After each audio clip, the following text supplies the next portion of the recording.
Okay, so here are some ways I manipulate the 2K engine CPU to make the AI more competitive and add more realism to the game that a lot of players don't realize affect gameplay.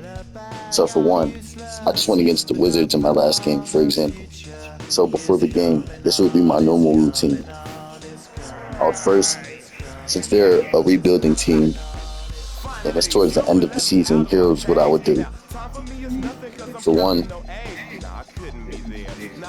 their main stars are resting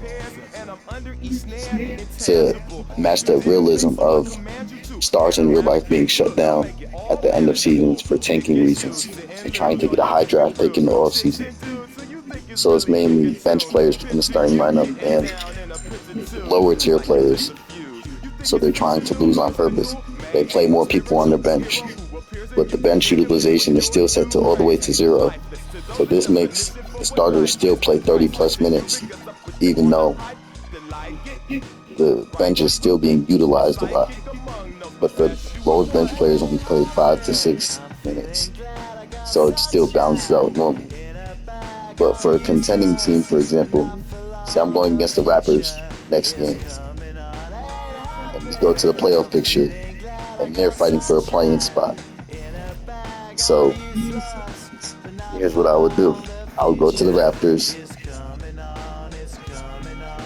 Since I'm not playing the Wizards in this game, they can go back to controlling themselves. I'll control the Raptors, make sure I diffuse your control for while I'm playing against them, but I'm not playing as them. That's very important.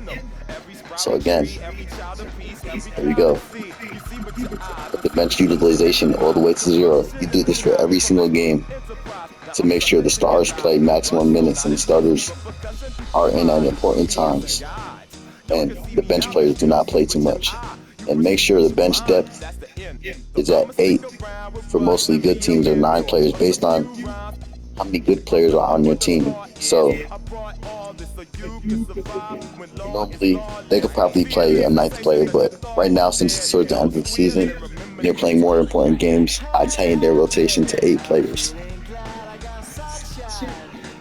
And then they're not resting anybody, they're fighting for a playing spot, so they're playing heavy minutes.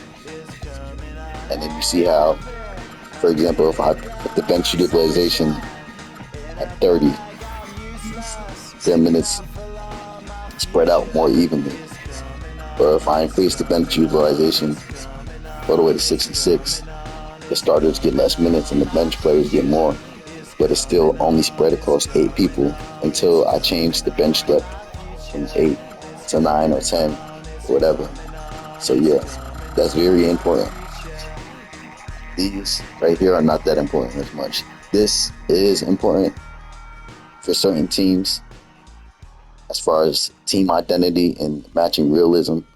Like the Miami Heat, for example, might favor older players more than younger players, so I would naturally raise this slider past 50 to match realism.